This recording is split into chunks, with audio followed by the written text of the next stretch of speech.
नमस्कार दोस्तों, स्वागत है आपका हमारे चैनल पॉलिटेक्निक क्लासेस में। फ्रेंड, जैसा कि आपको पता है आपके एग्ज़ाम बहुत ही पास आ गए हैं, जिसमें मैं आपके लिए एक वीडियो लेके आया हूँ बीएमसी का। ठीक है फ्रेंड्स, इलेक्ट्रिकल स्टूडेंट्स के लिए बीएमसी का एक वीडियो लेके आया हूँ, जिसमें मैं काफ़ी चीज़ों को कवर करने वाला हूँ।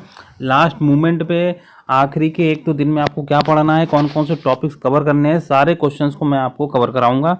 ठीक है फ्रेंड्स, तो ये जो क्लास है ये आपकी रिवीजन क्लास, जैसा कि आपको देख सकते हैं सामने लिखा है आपकी, ये रिवीजन क्लास है, जिसपे सारी इन्फॉर्मेशन आपको हमें आप लोग के जो लास्ट मोमेंट पे जो जो क्वेश्चंस आप लोग को पढ़ने हैं, तैयारी करनी है, वो सारे क्वेश्चंस मैंने इस वीडियो में दे रखे हैं। तो लास्ट तक बने रहिएगा और अपने दोस्तों को भी बताइएगा।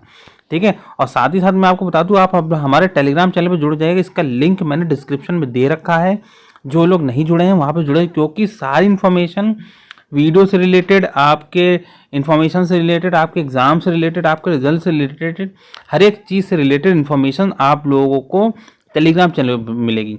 इसलिए मैं कहता हूं कि हमारे जो पॉलिटेक्निक क्लासेस वाला टेलीग्राम चैनल है उस पर जुड़ जाइएगा। उसका लिंक हमने डिस्क्रिप्शन में दे रखा है फ्रेंड्स। ठीक है फ्रेंड्स, तो आज के जो क्वेश्चंस की हम जो बात करेंगे, उन क्वेश्चंस में हम लोग कौन कौन से क्वेश्चंस हैं जिनकी आने की संभावना बहुत ज़्यादा होती है। ठीक है फ्रेंड्स, तो ये जिन बच्चों ने, मैं आपको बता दूं, जिन बच्चों ने अभी तक मेरी थ्योरी की क्लास नहीं देखी है, बहुत बच्चों का मैसेज आता है कि सर हमारे बीएमसी की थ्योरी की क्लास अवेलेबल नहीं है। तो बेटा मैं आपको बता दूं, सिविल फर्स्ट ईयर की जो प्लेलिस्ट बनाई गई है बेटा, ठीक है, सिविल फर्स्ट ईयर की जो प्लेलिस्ट है उसमें आप लोग देखिएगा BMEE और ऑब्लिक करके BMCE लिखा है। ठीक है बेटा, तो वो प्लेलिस्ट आप लोग खोल लीजिएगा, सेकंड सेमेस्टर MCQ करके लिखा हुआ है, तो आप लोग उसको खोल लीजिएगा। वहीं पर मेरी सारी इन्फॉर्मेशन, जितनी भी मैकेनिकल पोर्शन है BMC का, वो सारा मैंने उसमें कवर किया हुआ है।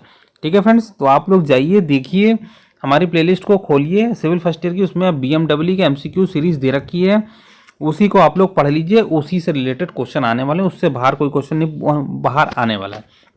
ठीक है फ्रेंड्स, और बाकी जो मैं क्वेश्चन करा रहा हूँ, ये क्वेश्चन को जरूर पढ़ के जाइएगा, इससे कोई ना कहीं क्वेश्चन जरूर फंसेंगे और जरूर आने की संभावना है। तो सबसे पहला क्वेश्चन है, दो लगातार कुंडलियों के बीच की दूरी को क्या कहते हैं? इंग्लिश में पढ़ लीजिएगा, the distance between two consecutive coil is called. पहला ऑप्शन है कड़ापन, दूसरा ऑप्शन है इंडेक्स, तीसरा ऑप्शन है स्ट्रेन और चौथा ऑप्शन है पिच। तो बेटा आप लोग को पता होना चाहिए, जब हम लोग दो कॉइल्स की बात करें, जैसे मान लीजिए कोई स्प्रिंग है, ठीक है, तो ये स्प्रिंग है, तो ये क्या कॉइल कहलाता है? ये कॉइल है, ये कॉइल है, ये कॉइल है, चारों क्या है? कॉइल है, गोल गोल सी कॉइल है बेटा।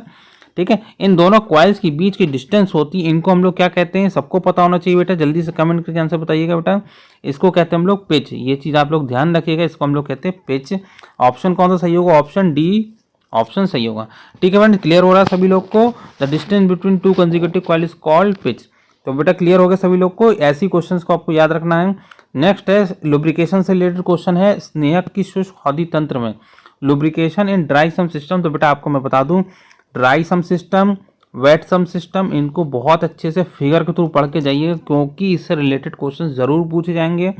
ठीक है फ्रेंड्स, तो जितना भी आप लोग पढ़िएगा फिगर के थ्रू पूरा पढ़ के जाइएगा, कौन सा पार्ट लगा होता है ड्राई सम सिस्टम में, कौन सा पार्ट हमारा dry system wet sump system में लगा होता है, तो दोनों चीज़ें पढ़ के जाइएगा। स्नेहक की शुद्ध हौदी तंत्र में पहला ऑप्शन है ऑयल को क्रैंक केस में रखा जाता है।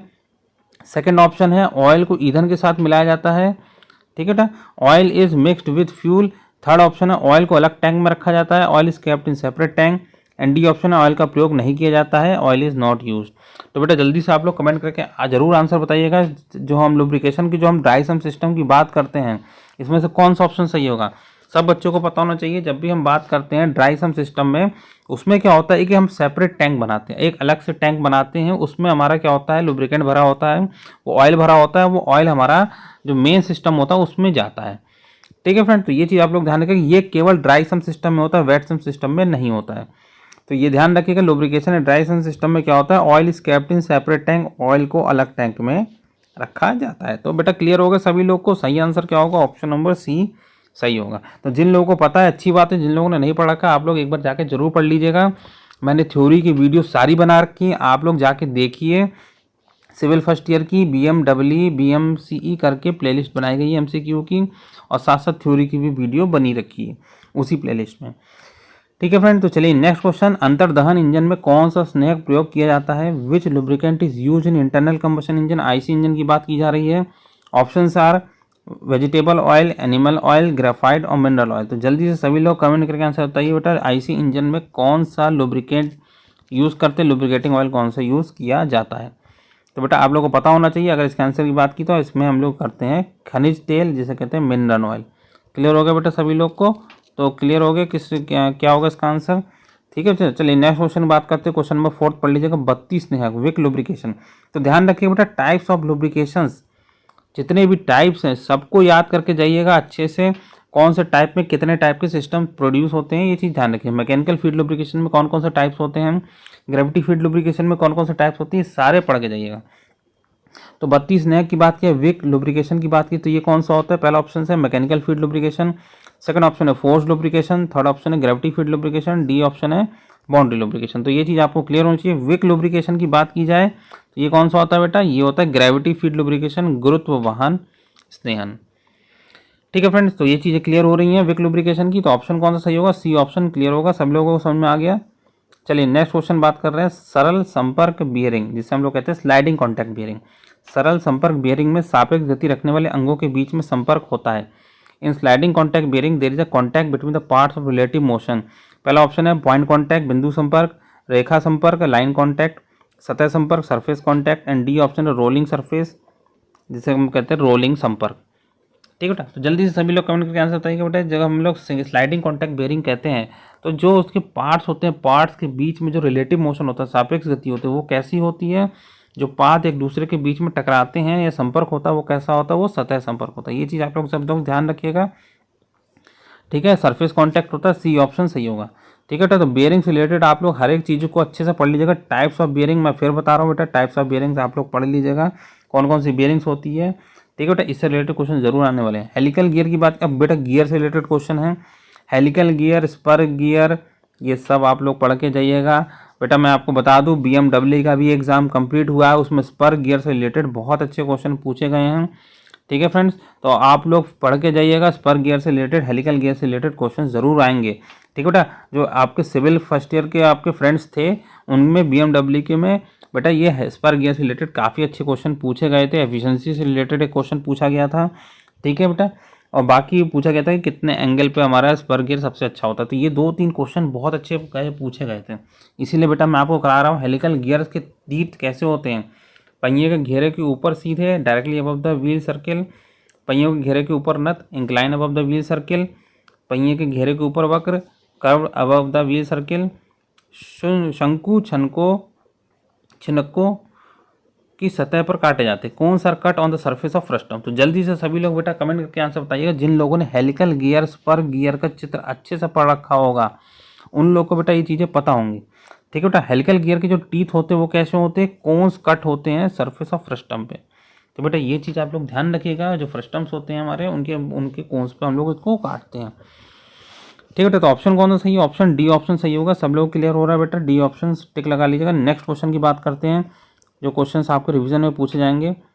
कुंजी लगाने के लिए हब में काटे गए खांचे, कुंजी लगाने के लिए हब में काटे गए खांचे को क्या कहते हैं? The slot is cut on the fitting की इज कॉल्ड। तो बेटा की से रिलेटेड क्वेश्चन है, तो ये चीज़ आप लोग ध्यान रखिएगा। जो की काटते हैं, हब में भी काटते हैं, शाफ्ट में भी काटते हैं। जो हब में काटते हैं उसका क्या नाम होता है, जो शाफ्ट में काटते हैं उसका क्या नाम होता है? दोनों चीज़ ध्यान रखिएगा। हब की बात की जाए तो स्लॉट जो काटा जाता है हब में, उसे कहते हैं हम लोग की वे। ये चीज़ ध्यान रखिएगा बेटा, की वे जो काटा जाता है वो हम लोग हब में काटते हैं, ये चीज़ ध्यान रखिएगा। और जो शाफ्ट में काटते हैं वो की सीट काटी जाती है। दोनों मैंने लिख रखा है, दोनों को आप लोग नोट कर लीजिएगा, कन्फ्यूज़न नहीं होना चाहिए। हब में की वे होता है, शाफ्ट में की सीट होती है। ठीक है बेटा, लेकिन यहाँ पे पूछा गया हब की बात की जा रही, तो आंसर कौन सा सही है? बी ऑप्शन सही होगा। ठीक है बेटा, क्लियर हो रहा है सभी लोग को? तो की से रिलेटेड क्वेश्चन आने वाले हैं। अच्छे से सारे कीज़ के फिगर के साथ पढ़ के जाइएगा। जितने भी चित्र हैं की के सब पढ़ के जाइएगा। नेक्स्ट क्वेश्चन, यदि दो शाफ्टों के अक्ष एक दूसरे के समानांतर और कुछ दूरी पर होते हैं तो इस स्थिति को क्या कहते हैं? If the axis of two shaft are parallel to each other and at same distance then it is called complete alignment, side misalignment, angular misalignment, या नन ऑफ दीज। तो जल्दी से सभी लोग कमेंट करके आंसर बताइए बेटा। ये अगर हम लोग दो शाफ्ट ऐसे हैं जो एक दूसरे के समानांतर हैं लेकिन कुछ दूरी पर हैं, तो ये जो पोजीशंस होती है, जो पोजीशंस होती हैं, ये कहलाती हैं हमारी पार्श्व संरेखन, साइड मिसअलाइनमेंट होती है। ठीक है बेटा, साइड्स हमारी मैच नहीं कर रही हैं, अलग अलग पे हैं। ठीक है बेटा, तो क्लियर हो रहा है सभी लोग को? ऑप्शन कौन सा सही है? बी ऑप्शन क्लियर हो गया सभी लोग को। चलिए नेक्स्ट क्वेश्चन की बात करते हैं। क्वेश्चन नंबर 9, क्रैंक पिन को क्रैंक भुजा में निम्न विधि द्वारा जोड़ा जाता है। The crank pin is attach to the crank arm by which of the following method. Option है welding, forging, plumbing, riveting. 4 option दे रखे। फटाफट बेटा सभी लोग अच्छे से जल्दी से कमेंट कीजिए।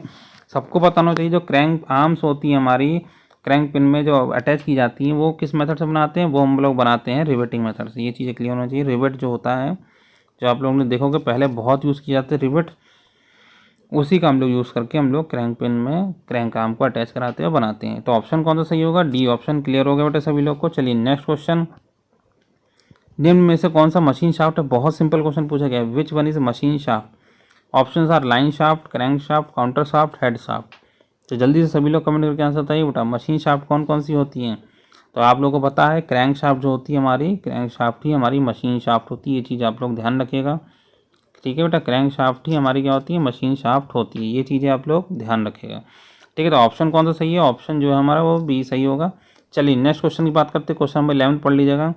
शाफ्ट में कॉलर का प्रयोग किया था। तो कॉलर का प्रयोग क्यों करते हैं ये चीज़ आप लोगों को पता होनी चाहिए। शाफ्ट को घूमने से रोकने के लिए, ठीक है बेटा, शाफ्ट को घूमने से रोकने to stop the shaft from rotating, अक्षीय सरकने से रोकने के लिए, to prevent the axial sliding, घर्षण बढ़ाने के लिए, टू इंक्रीज द फ्रिक्शन, घर्षण घटाने के लिए, टू डिक्रीज द फ्रिक्शन या रिड्यूस द फ्रिक्शन। जल्दी से सभी लोग बताइए बेटा। शाफ्ट को में कॉलर का जो प्रयोग करते हैं हम लोग, हमेशा शाफ्ट पर जो एक्सियल मूवमेंट होता है, ये एक्सियल स्लाइडिंग होती है, ठीक है, अक्षीय जो मूवमेंट होता है वो चीज़ को रोकने के लिए हम लोग यूज़ करते हैं। तो ऑप्शन कौन सा सही होगा? बी ऑप्शन सही होगा। ध्यान रखिएगा बेटा, एक एक्सिस पे एक्सियल मोशन को रोकने के लिए, एक्सिस पे रोटेट ना करे, एक्सिस पे ऊपर नीचे मूव ना करे, तो इन सब चीज़ों को रोकने के लिए हम लोग कॉलर का प्रयोग करते हैं शाफ्ट पर। ऑप्शन इज बी सही है। नेक्स्ट क्वेश्चन की बात करें। क्लेविस पिन, क्लेविस पिन बेटा पिन से रिलेटेड क्वेश्चन आ गया है। तो Clavis pin, what does Clavis pin have at its head?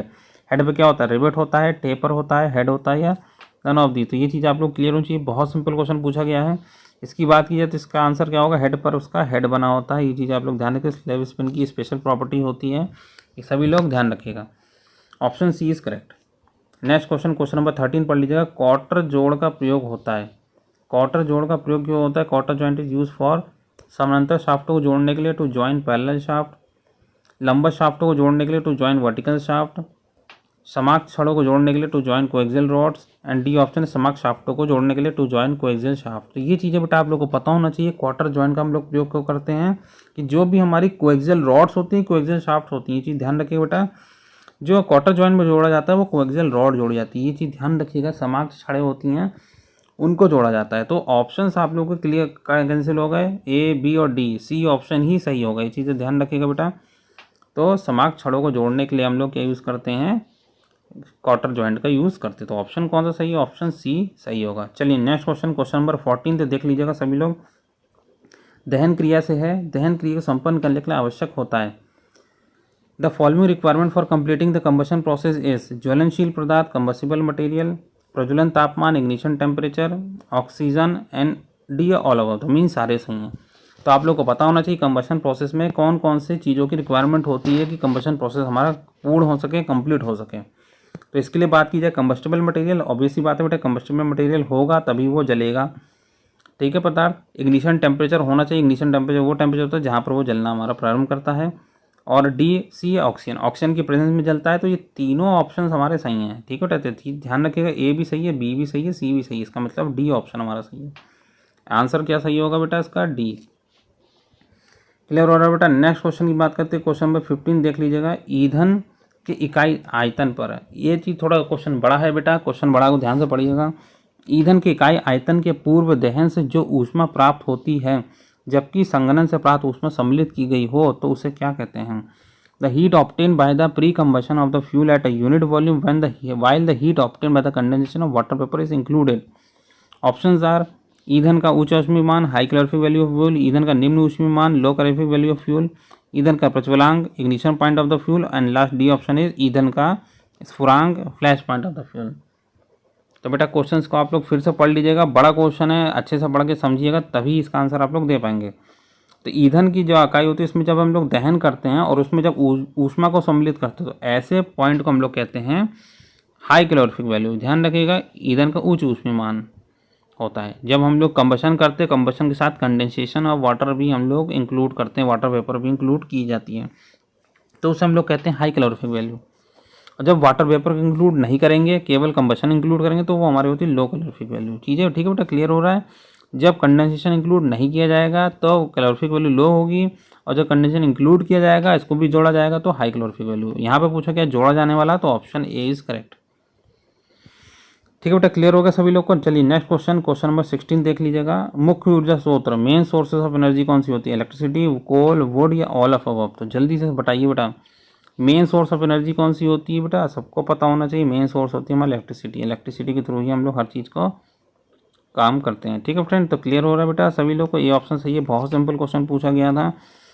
ठीक है बेटा, इस टाइप के क्वेश्चन भी हमारे आने वाले हैं। पेट्रोलियम में मुख्यतः क्या होता है? Main component of petroleum is 17 question. पहला ऑप्शन है carbon and hydrogen, carbon and oxygen, carbon and nitrogen, carbon and carbon monoxide. ठीक है बेटा, तो मेन कंपोनेंट बताने पेट्रोलियम के, तो पेट्रोलियम में जो मेन कंपोनेंट होते हैं आप सभी को पता होना चाहिए। जो कार्बन होता है, कार्बन तो होता ही होता है मेन कंपोनेंट, चारों ऑप्शन हैं, लेकिन उसके साथ हाइड्रोजन। ठीक बेटा, ये चीज़ ध्यान रखिएगा, हाइड्रोजन भी मेन कंपोनेंट होता है। तो ऑप्शन कौन सा सही होगा आप लोगों को पता चल गया, ऑप्शन ए हमारा सही हो गया। ठीक है बेटा, ये चीज़ ध्यान रखिएगा सभी लोग, मेन कंपोनेंट हमारा आ जाएगा पेट्रोलियम का तो कार्बन एंड हाइड्रोजन। ठीक है बेटा, नेक्स्ट क्वेश्चन, क्वेश्चन नंबर 18।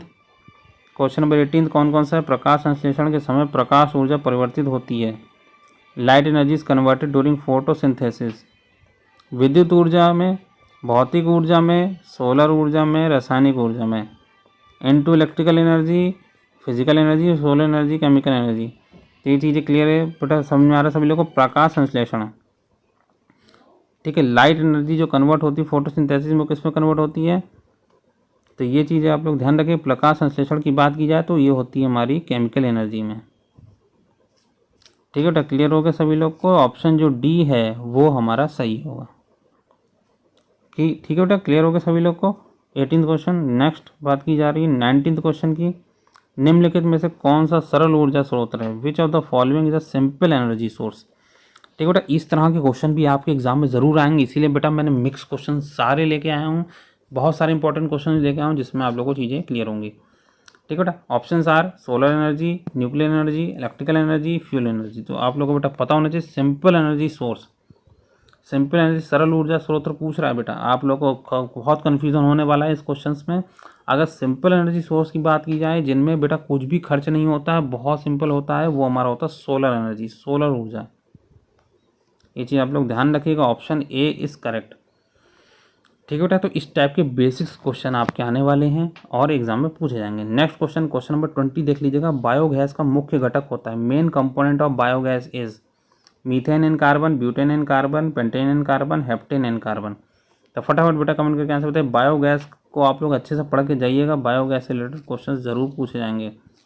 तो बायोगैस की बात की जाए तो बायोगैस का जो मेन कंपोनेंट होता था उसमें हमारा मीथेन होता है। ये चीज़ हम लोग ध्यान रखेंगे, CH4 जो मीथेन होता है वो हमारा मेन कंपोनेंट होता है बायोगैस का। तो ऑप्शन केवल एक ही है, तो methane plus carbon, option A is correct. 20 question are completed. Next question की बात कर रहे हैं, क्वेश्चन नंबर 21। अब आपके सिविल से रिलेटेड क्वेश्चन आ गए हैं। Refractory bricks are generally use to resist. बेटा एक चीज़ आप लोग ध्यान रखिए, क्योंकि मैकेनिकल पोर्शन आपका बहुत ज़्यादा कवर किया जा रहा है, बहुत ज़्यादा सिलेबस मैकेनिकल का है, इसलिए जो क्वेश्चंस आने वाले हैं आपके एग्जाम में वो मैकेनिकल के ज़्यादा आएंगे।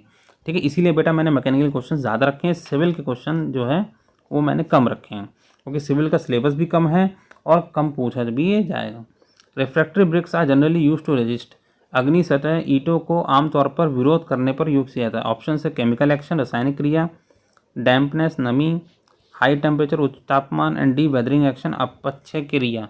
तो बेटा ये चीज़ें आप लोगों को पता होनी चाहिए। रिफ्रैक्टरी ब्रिक्स की बात की जा रही है, रिफ्रैक्टरी ब्रिक्स ऐसे ब्रिक्स होते हैं जो हाई टेम्परेचर पर बनाए जाते हैं और हाई टेम्परेचर पर रेजिस्ट करने के लिए बनाए जाते हैं।